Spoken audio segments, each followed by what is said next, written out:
விடுவிக்காமல் போனாலும் நாங்கள் உம்முடைய தேவர்களுக்கு ஆராதனை செய்வதும் இல்லை, நீர் நிறுத்தின பொற்சிலையை பணிந்து கொள்வதும் இல்லை என்கிறது உமக்கு தெரிந்திருக்க கடவது என்றார்கள்.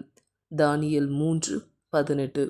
அதாவது மக்கள் எல்லாரும் மோசேக்காக காத்திருந்த பொழுது பார்த்தீங்கன்னா, அவர் இறங்கி வரமாட்டாருன்னு நினச்சிட்டு அவங்களே தெய்வங்களை ஒரு கன்றுக்குட்டியை உருவாக்கி கொண்டார்கள்.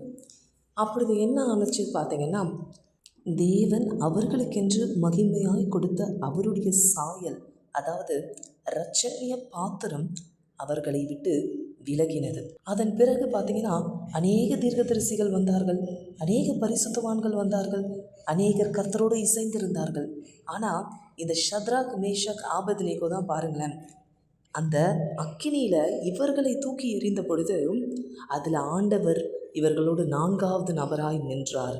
அதாவது ஃபஸ்ட்டு பார்த்தீங்கன்னா, அவங்க அக்கினியின் நடுவில் ஒரு கன்றுக்குட்டியை வர வச்சாங்க, அதை உருவாக்கி. ஆனால் இந்த இடத்துல இவர்களுடைய விசுவாசம் தேவனை வர வைத்தது. அக்கினியின் நடுவே அவர்கள் இருந்த பொழுது அவர்களுடைய நம்பிக்கை அசைத்தது. அதை பார்த்து பார்த்தீங்கன்னா, அநேகர் கர்த்தரே தேவன் என்று அறிந்து கொண்டார்கள்.